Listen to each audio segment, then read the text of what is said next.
Yo, is Bogota safe?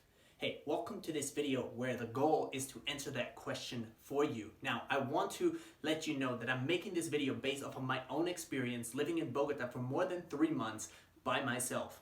Now, I want to also be very clear that before I traveled to Bogota or any other place in Colombia in general, I did a little bit of research on the internet.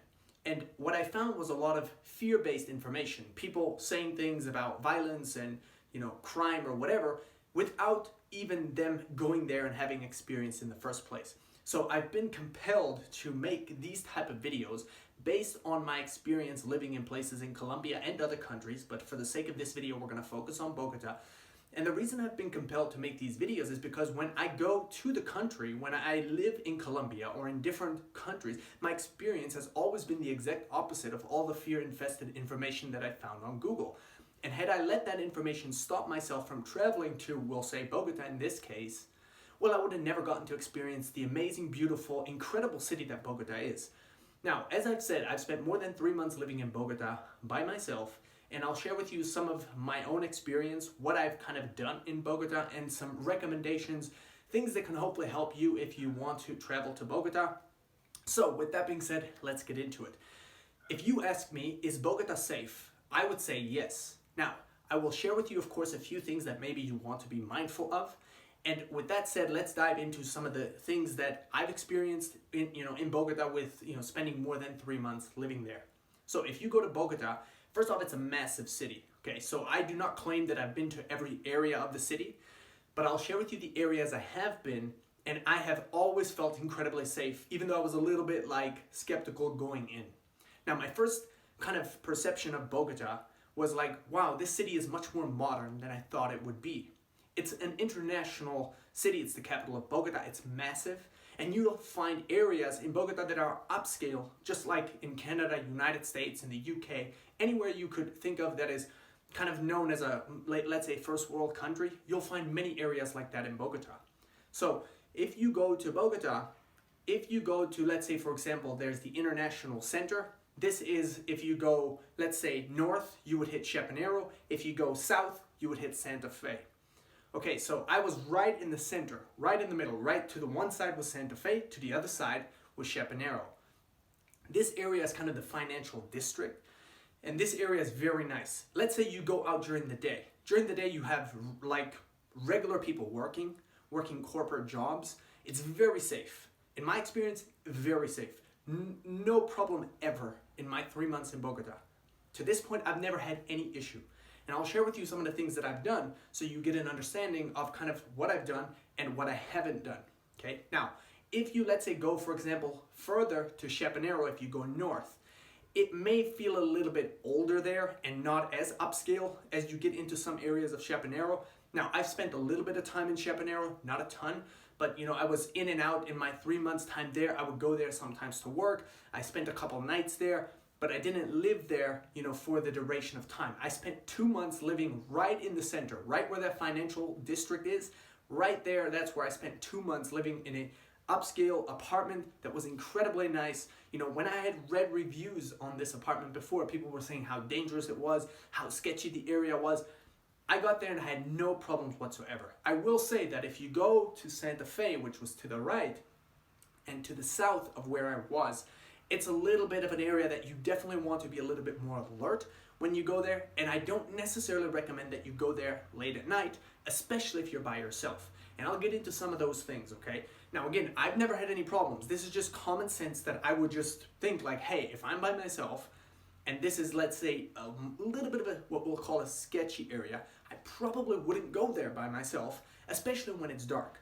You have to think, if it's light, everything's illuminated, that's obvious. If it's dark, well, things aren't illuminated, and so, you might have more people taking advantage of, let's say, illegal activities when it's dark. So that's where you want to be a little bit more careful. Again, I was out at night in this financial district center, no problem whatsoever. And I would be out as late as 10, sometimes 11, sometimes 12. Again, no problem. This is a very upscale area, very clean area. Will you have a few homeless people that are about that area that might ask you for money? Of course, you can expect that. But for the most part, nobody will come up and just out of nowhere rob you, at least not in my experience, okay? So that's kind of the financial district center. I felt incredibly safe my entire time there. I felt quite safe in Chapinero, although as you get into Chapinero, it feels a little bit older, a little bit less safe is kind of the feeling I got. But again, I never had any problem there, okay? Now, if you go even further, you're gonna run into, I think it's like, further north, it's called Zona T, something like this. This area is also very upscale. In fact, this is probably one of the more expensive areas in Bogota. This is where a lot of people go to party. Now, for myself, I never really spent any time partying. When I was in Bogota, I was focused on doing my work and hiking up Montserrat Hill. This was pretty much all I did. And Montserrat Hill was, right in the center, very close to where I was. Of course, I also went to local parks. I explored parks mostly, again, during the day. At nighttime, I didn't necessarily put myself in situations where I could run into any sort of, let's say, technical difficulties. And I advise that if you go out at night, you either go with someone or you go to upscale areas if you go by yourself, and you are careful and alert, because you have to understand that things can occur. Even though I've never had anything occur to me, anything negative, it's important that you understand, you use your common sense and you understand where you put yourself in what times. Because if you put yourselves in, let's say, the sketchiest of area late at night, well, you're increasing the probability that something negative will happen. So you have to just understand that and use your common sense, put yourself in the best situations possible. And if you do go out late at night, I suggest to go with some people that you trust, because that's going to decrease the chance of anything negative happening to you, okay? So you got a little bit of a better idea of my experience in Bogota. I'll share with you a few more areas that I found incredibly nice, where I spent a lot of time. And I said if you go to the right, it's Santa Fe, but if you go a little bit deeper in towards the mountains, which would that be west? I believe it'd be a little bit west. So I wasn't quite up against the mountains, okay? If you go further up against the mountains from the center where I was, the area might be called San Diego, and you go further, and there's an area called Candelaria. I think that's the name, okay? Forgive me if I have the, names of these neighborhoods wrong. But this area that is further up against the mountains, also very nice. Now, there's that place right between Santa Fe and the mountains, where if you go from the center all the way down to Candelaria, this area has lots of people, okay? So I spent a lot of time there in that area. And I would go out there, again, during the day, and at nighttime, I would be even in that area sometimes around 10 o'clock. Again, no problem. I had a couple times, where I was just a little bit, very alert. A couple times late at night, it felt like I didn't always feel like 100% safe. Maybe it was just some of my fears. But again, this area can be a little bit more, you got to be more careful maybe in that area. There's a high volume of people.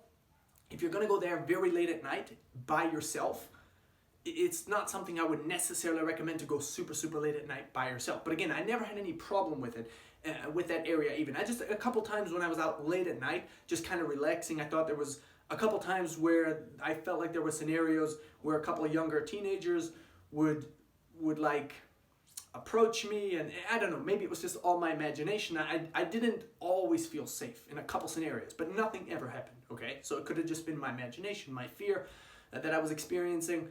Nothing ever negative happened. Again, I didn't stay out super, super late at night in that area, but any time during the day, that area is filled with people, flooded with people. And so the one thing I would encourage you when you're going out, you might say, well, should I take valuables with me? How should I dress? Things of that nature. The thing is, I never really changed much of what I did, but of course, you're not going to go out and flash maybe a bunch of, items, make it look like you have tons and tons of money, because at the end of the day, if you do that, you're opening yourself up to potential higher probability of people trying to get stuff from you. So keep this in mind. If you are someone that is foreign to the country, you automatically stick out already.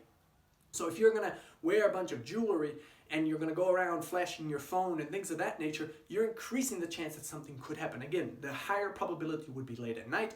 I never had any problem. This is just common sense stuff. I would always go to different areas. I would always be working on my computer. I would be on my phone, etc. And never any problem, okay? So again, the one thing that I really want to stress is, depends on where you go. For myself, if I'm in, let's say, Santa Fe, I would not go out in Santa Fe with my laptop to do any work. Now, I'm not saying you go with a laptop in Santa Fe. First off, you might not find a cafe with Wi-Fi in Santa Fe, but if you go, let's say, to Santa Fe, during the day, you work on your computer, your phone, probably no problem. But if you go to Santa Fe late at night on a computer, again, maybe no problem, but higher chance. So it's just the obvious common sense things. I never had any problem, and I really want to stress that, because a lot of the information online about Bogota or Colombia in general is fear-based, saying how dangerous it is, etc. And again, it's complete opposite in my experience. It's a beautiful country. Bogota itself is a magnificent city. There's incredible things that you can do. I did most of the stuff I did was during the day. So I would go to local parks, explore the parks, a little bit to museums, explore museums. I would hike Montserrat Hill quite regularly. They call it a hill, it's more like a mountain.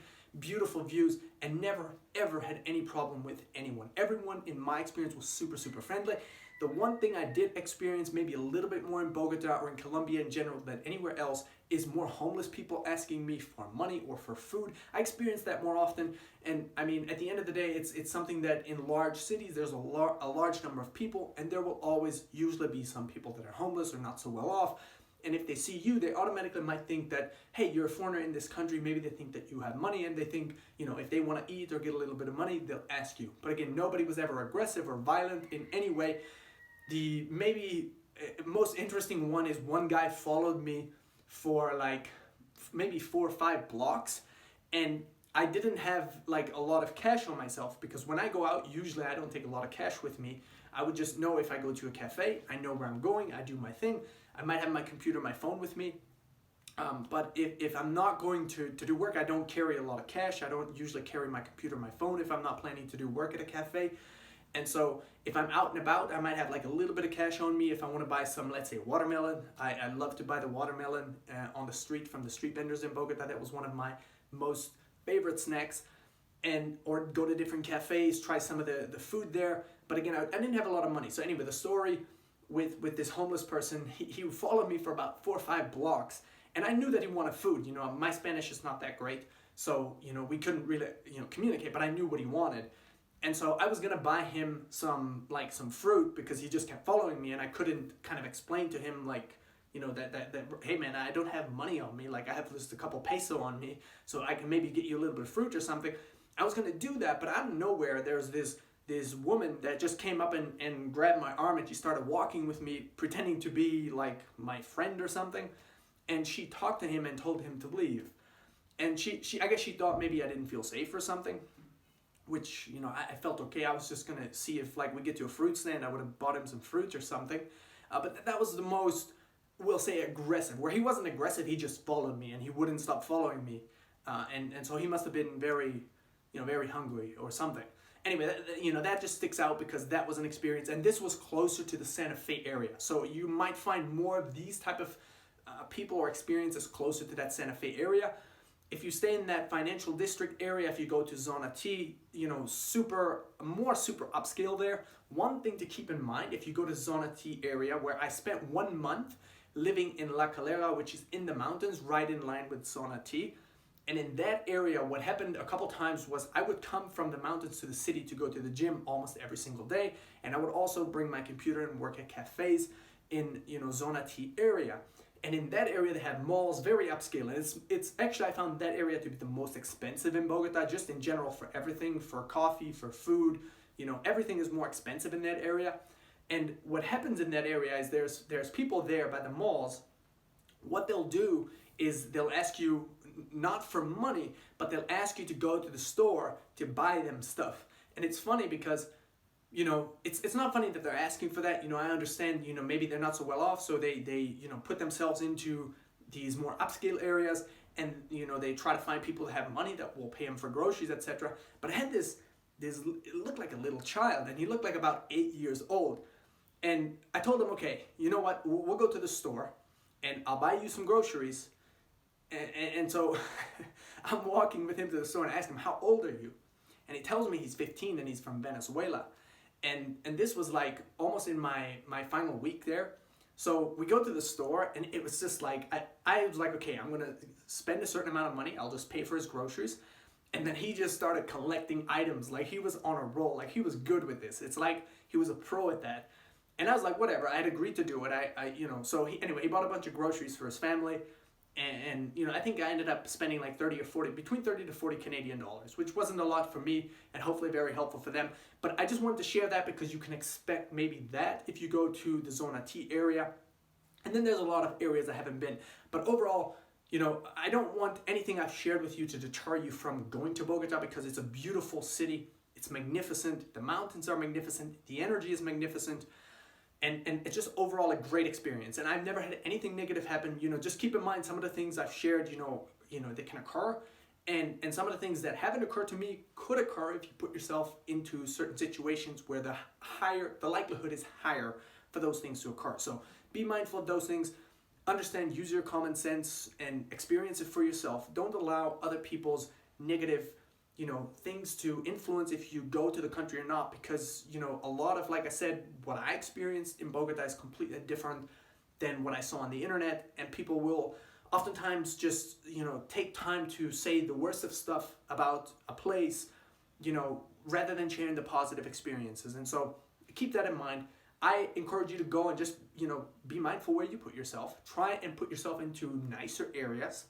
And if you go out at night, try and go with someone, or at least stay in nicer areas. Maybe be mindful where you put yourself late at night, especially if you're by yourself.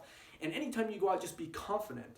Because if you're confident and you look like you know where you're going, even if you don't know where you're going, you're someone that's on a mission. Nobody's really going to come up and disrupt you or disturb you. But if you're someone who's just wandering around, like you look lost, you're more susceptible, you're more of a target.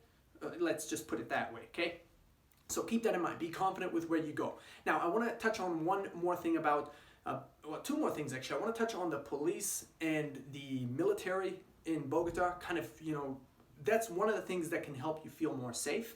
And I also want to touch on the weather. So first things first, let's focus on the weather, and then we'll do the police and military, and we'll wrap it up. So the weather in Bogota, it's kind of like bipolar. It's like you have a mix of everything all the time.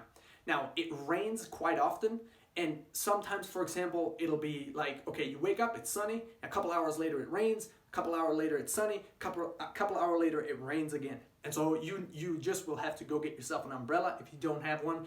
Otherwise, you're just going to get soaked out of nowhere. You'll think it's a beautiful day. A few hours later, it's a beautiful shower, okay? And I mean, rain is beautiful as well. Just sometimes we associate sunshine as beauty and rain as not. But I try to, you know, like all the things that come about with weather. Keep in mind, Bogota doesn't have tons and tons and tons of sunshine. So I would say overall, if I would say out of 100% out of a scale, you might be looking at 60% to 70% cloudy with rain, and then 30 to 40, we'll say 60-40 with sunshine, okay? Now, it can be, you know, beautiful sunshine, kind of more sunshine you have in the middle throughout the midday and even earlier mornings. And then the rain is usually later, and the rain can also be throughout the day, but I found typically middays is, you know, more likely to be sunshine. So if you don't like the kind of cloudy, rainy vibe, you know, let's say 60 to 65% of the time, then, you know, you might not want to stay for a long, long time. But definitely, I would recommend at least trying to stay in Bogota for a month. I think you would have a wonderful experience. Try to go to different areas and experience the city. It's incredible. Now, I want to touch on the very last thing before I wrap up this video, and that's on the police and military. So I found that in Bogota, when I was there was quite a bit of military presence and quite a bit of police presence. Now, I've never had any problem with any military personnel or any police personnel. A couple times when I was in Bogota one time, they were not making masks mandatory. So when I was there one time, I had one officer stop me, and he made me go buy a mask. I don't know why he made me do that, but I never had anybody else, you know, stop me or ask me anything. And so I actually feel that the police doesn't feel corrupt, and the military also doesn't feel corrupt. That's my experience. And what also helps you feel more safe when you're there is their presence. You know, if they have quite a bit of military presence or police presence, people are unlikely to commit crimes with that presence of, you know, military or police personnel there, okay? So if you go about these areas during the day, for example, the financial district has quite a bit of military and police presence throughout the day. At least when I was there, it did. Now, there were some mini protests going on at the time when I was there, so I don't know if that presence was there because of that. But when I was there, you know, if you have military personnel, you know, just kind of spread out, or police personnel, especially during the day, people are, you know, less likely to commit crime right in front of military or police. And so, maybe that changes later at night. I don't know. I didn't spend tons of time out late at night, but that's kind of what I wanted to share with you for my, kind of experience with the military and police personnel. I actually felt like they're not corrupt. I felt safe around them, to be honest. And so again, I never really had conversation with them outside of one officer one time stopping me and making me to go buy a mask for some random reason. Anyways, with that said, that's going to wrap up this video. I want to let you know very quickly that if you found any value in this video, please make sure you give it a thumbs up. If you have any questions, leave them in the comments for me below. I'll do my best to answer them as soon as I see. And I encourage you to subscribe to the channel. I will produce more videos based on my own life experience, traveling, and more over the course of time. So make sure you subscribe to the channel if you haven't already. And I have a few links for you in the description of this video below. Feel free to go to the description of this video below, check out all the links, and get access to any offers that you want. I do appreciate your support. Any links that you do go ahead and make a purchase through, I will most likely get a percentage of. So I appreciate you for any links that you click and any things that you purchase because you're supporting me as well. Thank you so much for watching this video. I hope it was valuable for you, and I hope that you do go to Bogota because it's a beautiful, amazing city. I encourage you to at least try to go to Bogota for a month. There's one final thing. If you made it all the way here, there's one last tip that came to mind, and that is I didn't answer how affordable Bogota is, so we'll just do that very quick. I think that if you are used to paying, let's say 3,000 Canadian, let's say 2,500 to 3,000 Canadian, you're used to paying that amount in Canada, you would probably be able to live better in Bogota, like quality, standard-wise, with living, with rent, with food, 1,500, maybe 1,000 to 1,500. You can live in Bogota for between 1,000 to 1,500 Canadian, and that's living quite well. So many of the locals live for way less. You could literally live for maybe 500 to 800 Canadian if you squeeze it a little bit more. It's not as, let's say, lavishly, but like if you go to even get meals, you can eat incredible meals for between 2 to 4 Canadian dollars.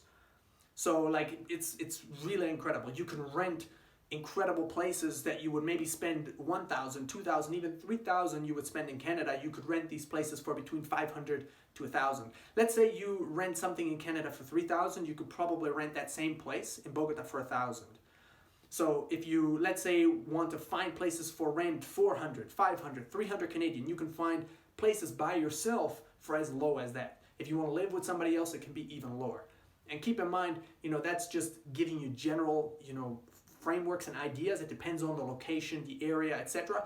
But overall, you can live very well for anywhere between $1,000 to $1,500 Canadian per month in Bogota. And again, you can live for way less and still get, quite decent, nice life. So that being said, that wraps up this video. I hope you enjoyed it. I'll make more videos on Colombia, on future destinations that I will go to. I've also been to other destinations.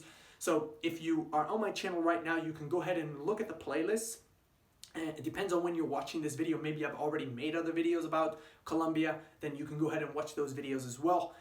Whatever place you have interest in, I just want you to know that Colombia is a beautiful, magnificent country, and you will never, ever regret coming to this country to experience life in this amazing country. The people are amazing. The energy is amazing. The mountains are incredible. The affordability, especially for someone coming in from a different country that's used to paying way more, it's insane how affordable the country is. Again, maybe not for the locals, but that's where if you come in, you can help support the local economy, and that can be phenomenal. So anyway, go check out any future videos, and remember to go to the description of this video and check out any of the offers I have there for you. Thank you again for supporting me. I appreciate you so much.